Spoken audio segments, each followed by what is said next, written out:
बिल्कुल। चैट कहाँ देख पाऊंगी, चैट कह रहा देखो फिर।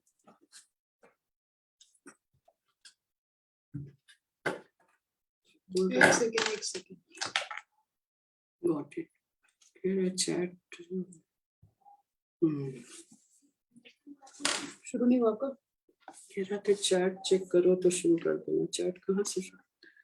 ये है चैट। कहाँ? क्या है chat? Hi ma'am, are you ready to go ma'am? Please begin ma'am. Okay.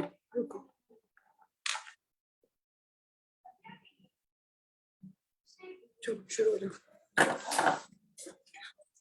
Good evening Prasanna, good evening everybody. मैं आज प्रसन्ना के द फर्टाइल ब्रेन में मेरे को बहुत ही अच्छा मौका मिला है कुछ कविता के बारे में बोलने के लिए, और जो मैं लिखती हूँ उसके बारे में बोलने के लिए। प्रसन्ना एक बहुत ही काइंड हार्टेड और बहुत अच्छे इंसान है। सारे कवियों का, जो वर्ल्ड के कोने कोने से कवि आते हैं, सबका बहुत रिस्पेक्ट करते हैं। बड़ों का रिस्पेक्ट इनके अंदर बहुत ज्यादा है। हम सब कवियों को बहुत आगे बढ़ाने में इनका बहुत हाथ है। मैं इनकी बहुत आभारी हूँ कि इन्होंने मुझे आज एक मौका दिया है अपने आप को कवि कावित्री कहलाने का और कुछ अच्छी बातें बताने का। So Prasanna, I am really very obliged to you. You have given me such a beautiful chance and beautiful platform. The fertile brain जो आपका है। कविता जो है हमारे दिल की बात को बाहर लेके आता है। जो हम सोचते हैं, जो हम कह नहीं पाते लोगों के सामने, वो उसको हम लिख के अपने मन की बात, अपने अंदर की जो आत्मा की बात है वो लिख के और लोगों के सामने हम पेश करते हैं, तो लोग अच्छी तरह से उसको सुनते हैं और उसको समझते हैं। और जो कविता के थ्रू उसका महत्व होता है, उनको ज्यादा समझ में आता है। अगर हम किसी को बिठा के बोले कि भाई मेरी बात सुनो, तो लोग जल्दी सुनना पसंद नहीं करते। कविता एक बहुत ही सुंदर पथ है, एक रास्ता है जो हमारे अंदर की सारी भावनाओं को बाहर निकालता है, चाहे वो परिवार का हो या बाहर समाज का हो या नेचर का हो। हर चीज को हम खुले आम लिख सकते हैं और लोगों के सामने पढ़ के समझ सकते हैं कि हमारी जो कविताएं हैं वो कैसी है। ये हमारे कविता का महत्व है। ये बहुत सब लोगों को पता है कि कविता के थ्रू हम बहुत सारी चीजें लोगों को बता सकते हैं।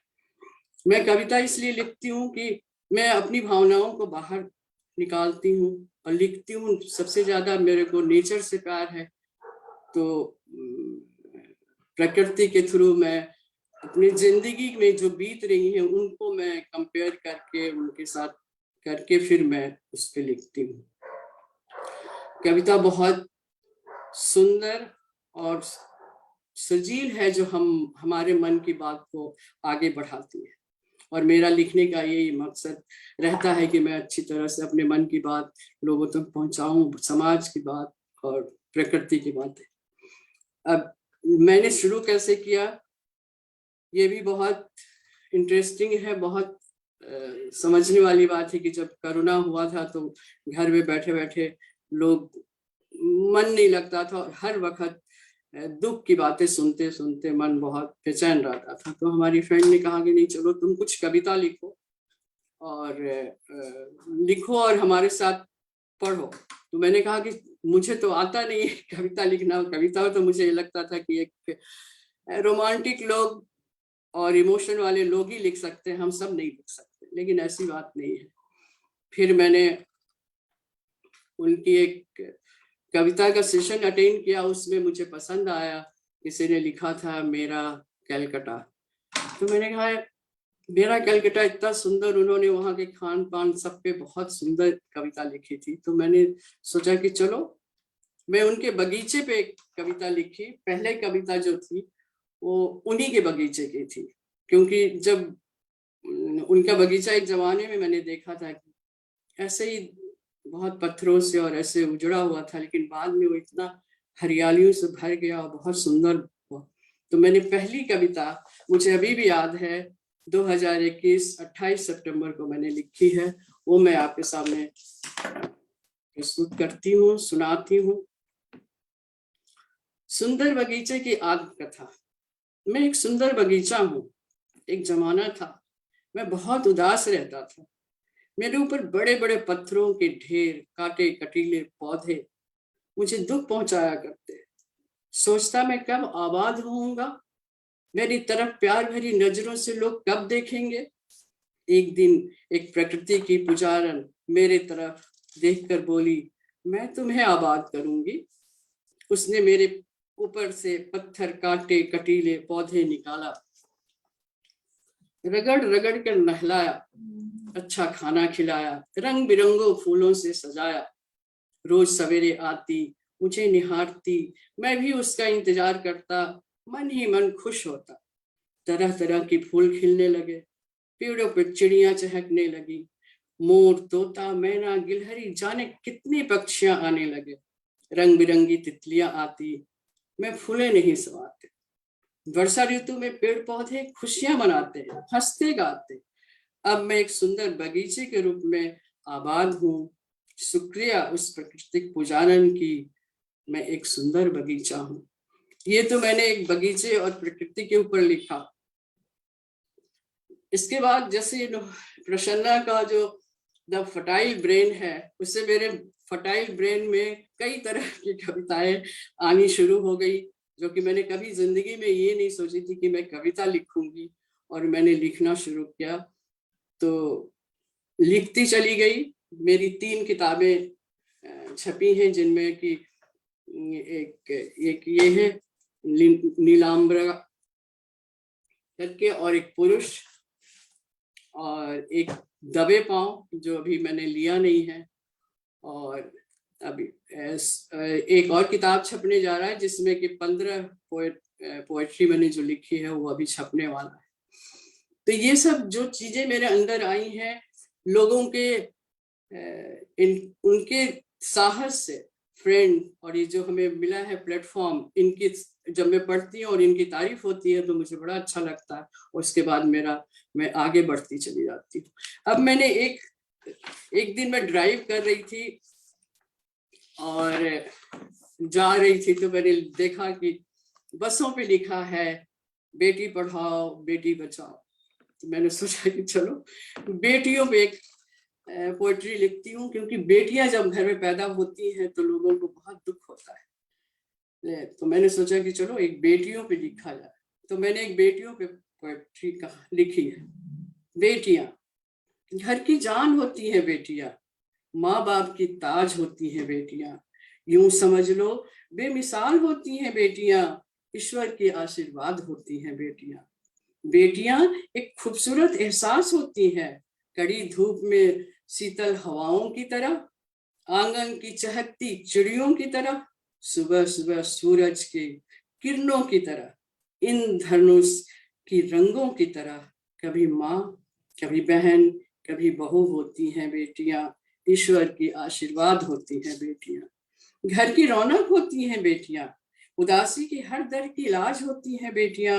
माँ बाप के दुखों को समझे इतना समझदार होती हैं बेटियां, भगवान के आशीर्वाद होती हैं बेटियां। समाज के लिए, देश के लिए अनमोल होती हैं बेटियां।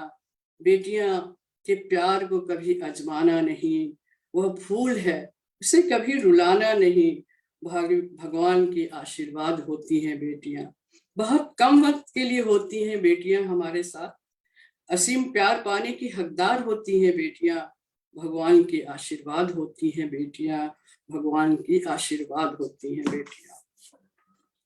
तो इस तरह से मैंने पता नहीं क्यों एक के बाद एक मेरे दिमाग में आता गया, और मैं कविताएं लिखती गई और लोगों के सराहना मिले, और मैं उससे और आगे बढ़ती गई।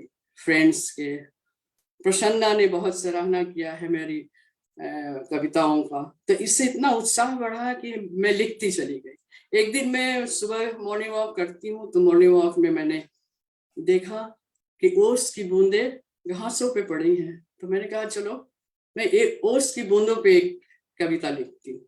लेकिन ओस की बूंदों को मैंने अपनी जिंदगी, हमारी जिंदगी जो रिसाइकिल होता है, हम कहते हैं ना आत्मा मरती नहीं है, शरीर चला जाता है, तो मैंने ओस की बूंद में आत्मा को देखा और शरीर का दहन देखा, इसलिए मैंने लिखा है ओस की बूंदे।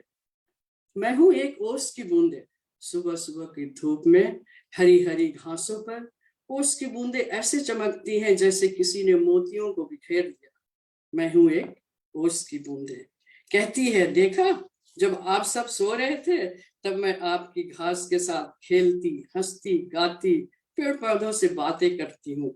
मैं हूं एक ओस की बूंदे, मोती बनकर चमकती हूँ, पेड़ पौधों से खूब रिझाती हूँ, हर सुबह सबके आंखों में प्यार जगा जाती हूँ। मैं हूं एक ओस की बूंदे। अब मैं चलती हूँ, अब मैं चलती हूँ, वास्कर उदय होकर अपनी चमकती रोशनी से धरातल को परिपूर्ण करेंगे। मैं भी नीर बनकर, मैं भी नीर मीन्स पानी बनकर धरातल की गोद में समा जाऊंगी।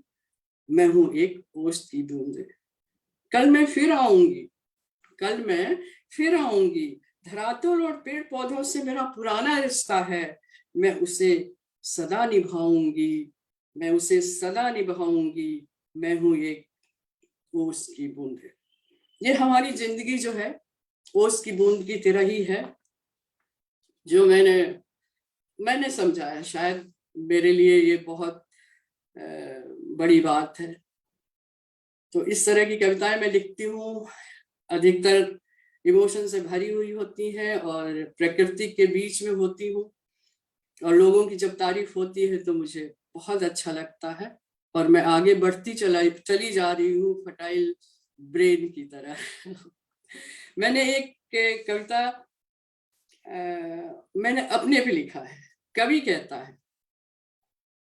कहता है बेल की गाथा, मैंने लिखी है बेल की गाथा कैसी होती है। एक बेल बहुत नाजुक होती है, और जब वो पेड़ों के साथ लग के ऊपर चढ़ती है तो अपने आप को बहुत मजबूत समझती है।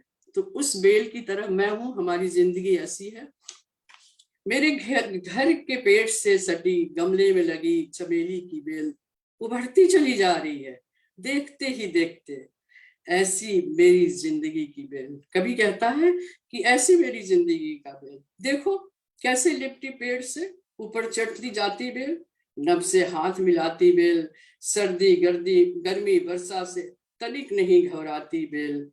ऐसी मेरी जिंदगी की बेल, तेज हवाओं की झोंकों में तो मस्ती में लहराती बेल, मधुमक्खी भौरा जब आते फूलों नहीं समाती बेल। ऐसी मेरी जिंदगी की बेल, थोड़ी सी भी जगह मिले अपने को फैलाती बेल, जिधर मोड़ दो उधर मुड़ जाती, वृक्षों का मान बढ़ाती बेल, हाथ हिलाकर हवा को अपने पास बुलाती बेल। ऐसी मेरी जिंदगी की बेल। कभी कहता है कि ऐसी मेरी जिंदगी की बेल, इसको काटो छाटो तो भी फिर से हरियाती बेल, जीवन को जी भर के जीने का राह हमें दिखाती बेल। ऐसी मेरी जिंदगी की बेल, ऐसी मेरी जिंदगी की बेल।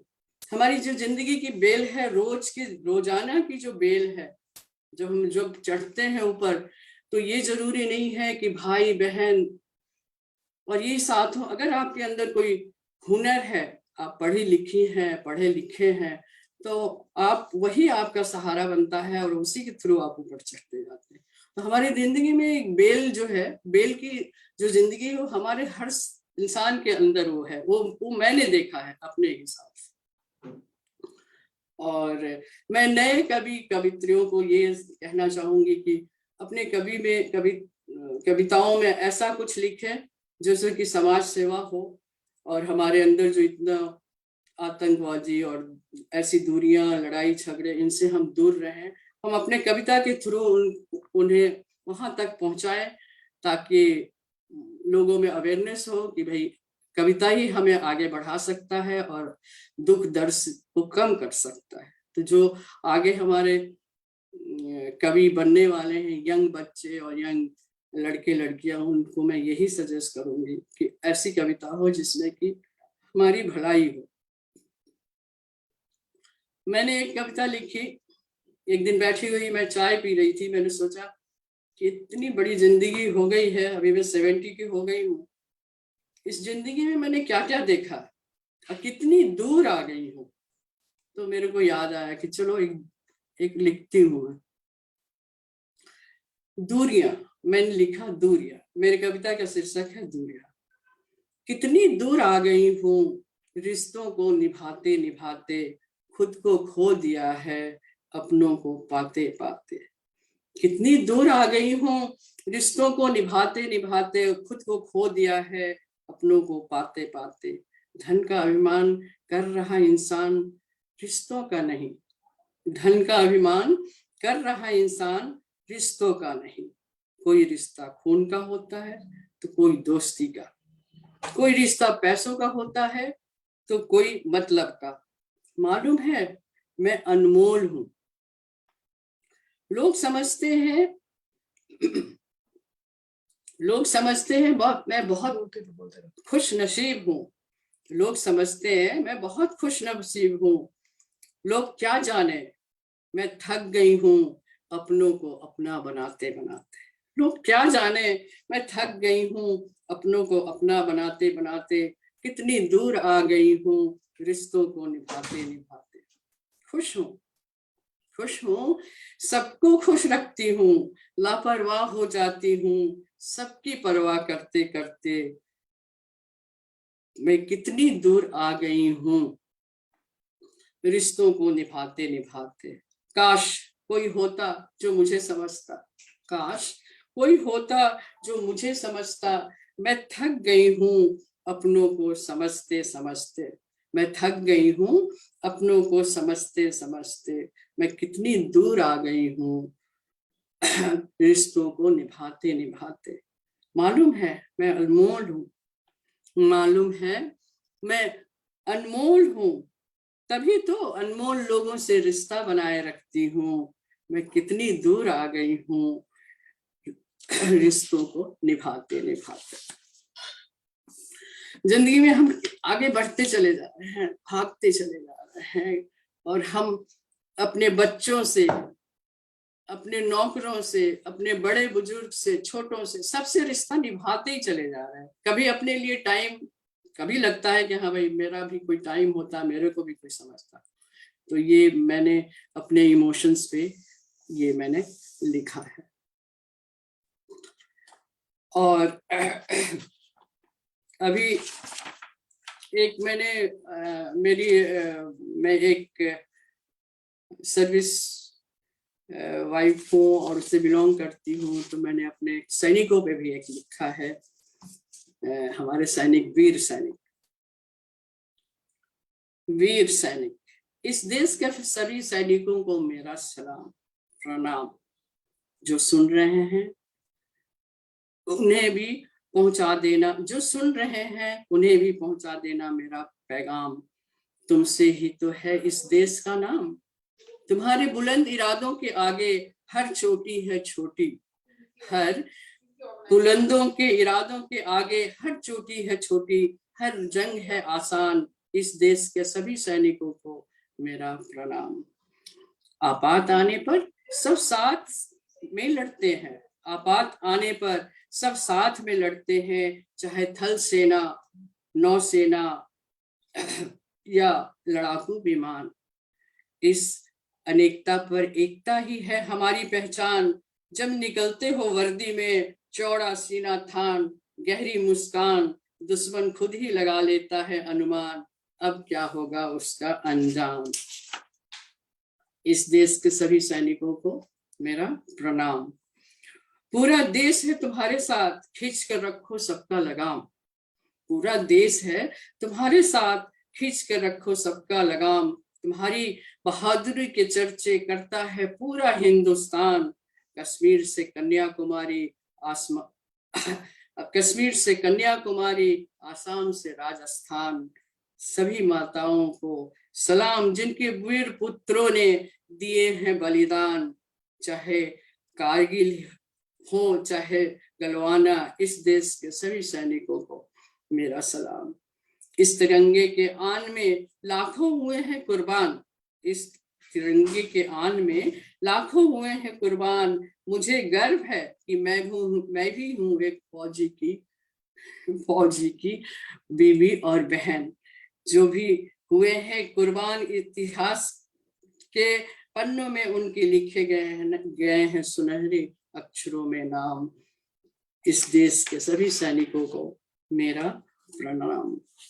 तो मेरी कविताएं, मैं हर तरह की कविता लिखने लगी हूँ और मुझे बहुत अच्छा लगता है जब मैं अपने मन की बात लिखती हूँ और लोगों को सुनाती हूँ। जब ये मंच मिला हुआ है, इस पे जब मैं सुनाती हूँ तो बड़ा फक्र होता है मेरे पे कि मैं इतना आगे बढ़ गई हूँ, क्योंकि मैंने कभी सोचा ही नहीं था कि इस तरह के मैं लिखूंगी और आगे मैं बढ़ती चली जाऊंगी। इसमें हमारी दोस्त और जो सुनने वाले हैं उनका बहुत बड़ा हाथ है कि वो हमें इतना सराहना करते हैं और हमें आगे बढ़ने को कहते हैं कि आप तो बहुत अच्छा लिखने लगी हैं, आप लिखा करिए। जो कि मैंने ये कविताएं लास्ट 1.5 ईयर से मैंने लिखना शुरू किया है।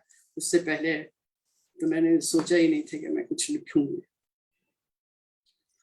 अभी ये मार्च का महीना हमारा महिलाओं का महीना चल रहा है, तो ब्रेन एंड फ्लाइट में फर्टाइल ब्रेन में ही एक हमें मिला था कि भाई यस्टरडे टुडे एंड टुमारो किस तरह की हमारी महिलाएं होनी चाहिए और नारी का क्या रूप होना चाहिए। तो मैंने आज की नारी पे एक कविता लिखी है। मैं हूं आज की नारी। आज की नारी में शायद मैं ना गिनी जाऊं, मेरी बेटियां और नया जनरेशन हो वो आए, लेकिन नहीं मानती, मैं अपने को भी आज की नारी में ही मानती हूँ। मैं हूँ आज की नारी, मैं अबला नादान नहीं हूँ। मैं अबला नादान नहीं हूँ, दबी हुई पहचान नहीं हूँ। मैं स्वाभिमान से जीती हूँ, रखती अंदर खुददारी। मैं हूँ आज की नारी। मैं माँ बहन पुत्री हूँ, मैं लेखक और कावित्री हूँ। मैं सीमा से हिमालय तक, खेल के मैदान तक, बिजनेस नारी और व्यापारी हूँ। मैं हूँ आज की नारी। जितना उभरती हूँ उतना निखरती हूँ, जितना उभरती हूँ उतना निखरती हूँ। जैसा सांचा मिलता है उसी में ढल जाती हूँ, बना जाती हूँ मंदिर कभी सुनसान जंगलों में भी।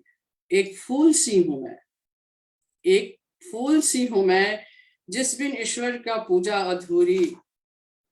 मैं हूँ आज की नारी। साहस त्याग दया ममता की मैं हूँ अवतारी। साहस त्याग दया ममता की मैं हूँ अवतारी। आंधी और तूफान की पथ से कभी नहीं घबराती। मैं हूँ आज की नारी, मैं हूँ आज की नारी। ये मेरी आज की कविता है और इसमें संदेश यही है कि भाई अपने इमोशंस को अच्छी तरह से लिख लोगों के सामने रखो और उस प्रगति पर आप चलते रहें। और बस यही छोटी सी हमारी कविता है और आगे बढ़ने की तमन्ना है।